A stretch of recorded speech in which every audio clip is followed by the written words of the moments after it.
এখন কম দামে বেশি হার্ডওয়্যার এবং এটা স্পেসিফিকেশনের কথা বললে আমরা কিন্তু সবার আগে আইকিউ নামটা সবার উপর দিকে দেখতে পাই। তাছাড়া আইকিউ এমন একটা ব্র্যান্ড যারা ভিভো সাব ব্র্যান্ড হওয়া সত্ত্বেও কিন্তু ভিভোর থেকে অনেক বেটার কাজ করে দেখিয়েছে। আজকে আমরা কথা বলবো নতুন ব্র্যান্ড নাথিং 2 এর ব্যাপারে, এবং সেই সাথে আলোচনা করবো আইকিউ তরফ থেকে নতুন লঞ্চ হওয়া আইকিউ Z9 ফোনের ব্যাপারটা। আজকে ভিডিওতে আমরা আলোচনা করবো যে এই দুটো ফোন নিজের প্রাইস কতটা জাস্টিফাই করে এবং আদৌ আজকের দিনে দাঁড়িয়ে এই এত টাকা খরচ করে এই দুটো ফোন নেওয়া আদৌ ঠিক হবে কিনা। চ্যানেল নতুন আসলে অবশ্যই সাবস্ক্রাইব করে রাখবেন এই ধরনের ভিডিও আরো দেখার জন্য, এবং যদি ভিডিও ভালো লাগে তো শেষে কি অবশ্যই একটা লাইক করবেন, আর যদি ভালো না লাগে তো অবশ্যই ডিসলাইক করতে পারেন। এই অপশনটা আমাদের চ্যানেলে সবসময় থাকবে, কিন্তু অবশ্যই আপনার মতামত জানিয়ে দেবেন, কারণ আপনার মতামত এই চ্যানেলের জন্য খুবই গুরুত্বপূর্ণ। তো চলুন, অনেক প্রমোশন হলো, এবার আমরা মূল ভিডিওতে ফিরে আসি। নাথিং হচ্ছে এমন একটা ব্র্যান্ড যারা 2022 সাল থেকে জার্নি শুরু করেছে নাথিং ফোন 1 এর মাধ্যমে, অর্থাৎ নাথিং ফোন 1 এর মাধ্যমে তারা নিজেদেরকে ইন্ট্রোডিউস করেছে 2022 সালে, যেটা কিন্তু খুবই জনপ্রিয় হয়েছিল সেই সময়। কারণ নাথিং হচ্ছে এমন একটা কোম্পানি যারা কিন্তু একটা নতুন ভাবনা এবং নতুন কিছু একটা নিয়ে এসেছিল মার্কেটে, যার জন্য তাদের ফোন 1টা খুবই পপুলার হয়েছিল। কিন্তু রীতিমতো 2023 সালে তাদের নাথিং ফোন 2 এটা কিন্তু খুব একটা জনপ্রিয় হয়নি এবং খুব একটা সেলও হয়নি বলতে পারেন, তার কারণ এর ওভার প্রাইস। কিন্তু এই বছর নাথিং তাদের নাথিং 2 এ লঞ্চ করলো, যেটা তাদের তরফ থেকে বলা হলো যে নাথিং 2 এর ছোট ভাই। যদি আমরা দেখতে পাচ্ছি কিন্তু নাথিং ফোন 2 এর ছোট ভাই বললেও কিন্তু এটাকে অনেক কম বলা হবে, কারণ অনেক কিছুই আমরা মিসিং আছে এখানে দেখতে পাচ্ছি। যেহেতু সেটা কস্ট কাটলমেন্টের দরুন হয়তো হতে পারে। যদি নাথিং ফোনের ডিটেলস এর ব্যাপারে বলি, ইতিমধ্যে আপনার হয়তো অনেক জায়গাতেই এর ডিটেলস পুরোটা শুনে নিয়েছেন, তো সেই ক্ষেত্রে আপনার বেশি সময় নেব না, অনেক পুরো ডিটেলসটা বলে রাখি। এর পুরো ফ্রেমটাই প্লাস্টিকের এবং ব্যাক প্যানেলটাও প্লাস্টিকের তৈরি, যদিও ট্রান্সপারেন্ট অর্থাৎ পিছনের দিকে একটু ডিজাইন রয়েছে, যেটা নাথিং একটা স্পেশালিটি। এবং এর উপর দিকে রয়েছে একটা নয়েজ ক্যান্সেলেশন মাইক, এবং এটা রয়েছে dual studio speaker with Dolby atoms support এবং এক্সপেরিয়েন্সলি বেটার। এবং সাথে রয়েছে কানেক্টিভিটি দিক থেকে যদি বলি ওয়াইফাই 6 এবং ব্লুটুথ 5.3। এবং যদি ফোনটার ওয়েটের কথা বলি সেক্ষেত্রে কিন্তু এটা 190 গ্রামের ওয়েট। যদি আমরা ডিসপ্লে কথা বলি, এক্ষেত্রে রয়েছে কিন্তু 6.7 ইঞ্চি একটা ফুল এইচডি প্লাস একটা অ্যামোলেড ডিসপ্লে, যেটা কিন্তু 120 হার্জ রিফ্রেশ রেট সাপোর্ট করে এবং adaptive 30 to 120 hertz refresh rate switch করে। প্রাইস অনুপাতে ডিসপ্লের ব্যাপারে কোনো রকম কমপ্লেন করার জায়গা রাখেন না।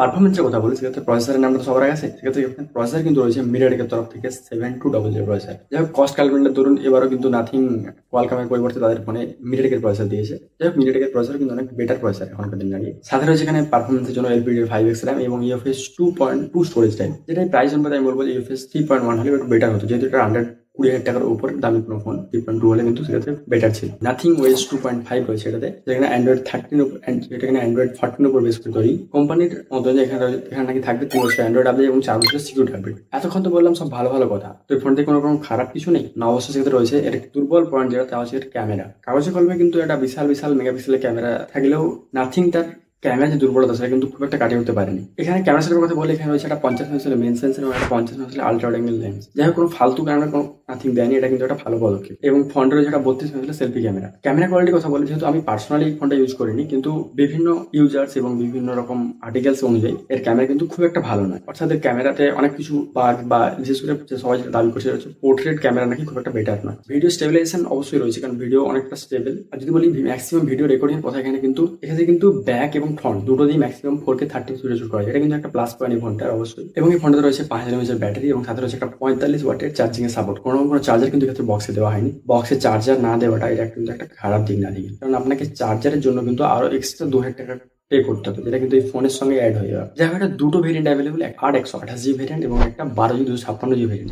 8/128GB ভেরিয়েন্ট এর দাম রাখা হয়েছে 24,000 টাকা, যেটা অফার প্রাইসে কার্ড ডিসকাউন্ট এবং বিভিন্ন কিছু লাগালে হয়তো আরো 1-2 হাজার টাকা ছাড় আপনি পেয়ে যাবেন। এবং এর হায়ার ভেরিয়েন্ট যেটা বললাম 12/256GB ভেরিয়েন্ট, এটার দাম 8,000 টাকা, এবং যেটা তো অবভিয়াসলি কার্ড ডিসকাউন্ট রয়েছে। এবার যদি আমরা বলি আইকিউর কথা, আইকিউর তরফ থেকে যে আইকিউ Z9 এই ফোনটা এসেছিল সেটা কেমন হলো। আপনারা জানেন, অনেকে হয়তো জানেন বা অনেকে হয়তো জানেন না, যে আইকিউর ফোন কিন্তু অ্যামাজনে পাওয়া যায়, ফ্লিপকার্টে নয়। কারণ যদি চটজলদি একটু আইকিউ 9 এর স্পেসিফিকেশন বলে দিই, সেক্ষেত্রে এই ফোনটা কিন্তু রয়েছে প্লাস্টিক ফ্রেম, প্লাস্টিক বডি, এবং অবভিয়াসলি এটাতে নয়েজ ক্যান্সেলেশন মাইক রয়েছে উপরের দিকে, এবং এটাতে রয়েছে কিন্তু ব্লুটুথ 5.3 এবং ওয়াইফাই 6 এর কানেক্টিভিটি। এবং ওয়েট, এটার কথা বললে ওয়েট কিন্তু অলমোস্ট নাথিং ফোনেরই মতো, এটার ওয়েট হচ্ছে 188 গ্রাম। যদি আমরা ডিসপ্লে কথা বলি, এখানে রয়েছে 6.67 ইঞ্চির একটা ফুল এইচডি প্লাস একটা 120 হার্টজের একটা অ্যামোলেড ডিসপ্লে। যদি আমরা পারফরমেন্সের কথা বলি, ফোনটা কিন্তু রয়েছে নাথিং ফোনের মতোই মিডিয়াটেকের 7200 প্রসেসর। যদি নাথিং ফোনটাতে মিডিয়াটেকের 7200 প্রো বলে একটা প্রসেসর নাম নাম দিয়েছিল, যদিও এটা একই প্রসেসর এবং এই প্রসেসরটার আন্তঃ স্কোর কিন্তু 7 লাখের ওপরে হওয়ার কথা, কিন্তু নাথিং ফোনের ক্ষেত্রে এই প্রসেসরটার আন্তঃ স্কোর কিন্তু 7 লাখের থেকে নিচেই দেখা যাচ্ছে। অবভিয়াসলি রয়েছে কিন্তু এলপিডিডিআর 5X র্যাম এবং ইউএফএস 2.2 স্টোরেজ, এবং এটাতে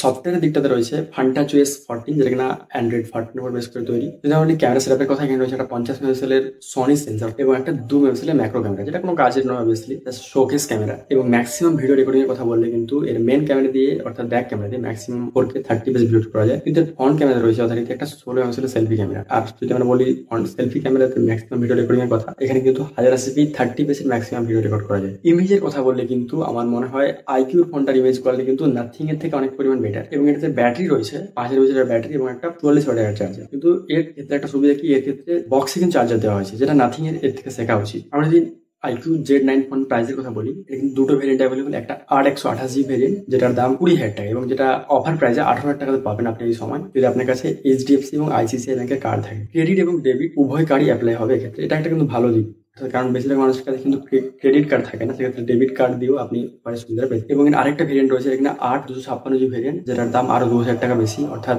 22,000 টাকা, এবং এটাতেও আপনি 2,000 টাকা কার্ড ডিসকাউন্ট পেয়ে যাবেন ICICI এবং HDFC। এবার যদি আমাকে আমার মতামত জানাতে হয়, সেক্ষেত্রে যার জন্য আপনার ভিডিও এতক্ষণ আপনি দেখছেন, যে iQOO এবং নাথিং কে উইনার হলো। অ্যাকচুয়ালি উইনার বলতে এক্ষেত্রে কিন্তু সেই অর্থে আমরা কাউকে এখানে উইনার বলতে পারি না। হয়তো প্রাইসের দিক থেকে আমি বলবো যে iQOO ফোনটাতে কিন্তু বেটার প্রাইস এবং বেটার স্পেসিফিকেশন রয়েছে, অর্থাৎ প্রাইস অনুপাতে বেটার স্পেসিফিকেশন রয়েছে। সেক্ষেত্রে নাথিং ফোনটাতে কিন্তু একটা বেটার এক্সপিরিয়েন্স দেওয়ার চেষ্টা করা হয়েছে, অর্থাৎ একটা নতুন কিছু ফ্রেশ এক্সপিরিয়েন্স দেওয়ার চেষ্টা করা হয়েছে নাথিং ফোনটাতে। এবার যদি আপনি এই ধরনের ইউজার্স হন, যারা কিনা একটা ফোনকে ডে টু লাইফে ডেলি ইউজ করেন, আর বেশি কিছু ফ্যাসিলিটি আপনি ইউজ করেন না, আমার মতে আপনার জন্য কিন্তু iQOO ফোনটাই বেস্ট। কেন আপনি অতিরিক্ত 5,000 টাকা খরচ করে নাথিং এর দিকে যাবেন, যদি আপনি তার ফিচার্স গুলি না ইউজ করলেন তো। কিন্তু যদি আপনি এমন ধরনের ইউজার্স হন, যারা কিনা একটা ফোনকে বহুত রকম ভাবে কাস্টমাইজ করে ইউজ করতে অভ্যস্ত এবং একটা নতুন কিছু এক্সপিরিয়েন্স করতে আগ্রহী, তো সেই সমস্ত ইউজারদের জন্য কিন্তু নাথিং ব্র্যান্ডটা তাদের এই নাথিং ফোন 2 ফোনটা নিয়ে এসেছে। যদি আপনি এই ধরনের ইউজার্স হয়ে থাকেন, তো অবশ্যই আপনার জন্য কিন্তু নাথিং ফোন 2 বেটার। সেক্ষেত্রে যদি আপনি এই ধরনের ইউজার্স না হন, তো আমার মতে আপনি iQOO Z9টাই নিয়ে নিন। তাছাড়া কিন্তু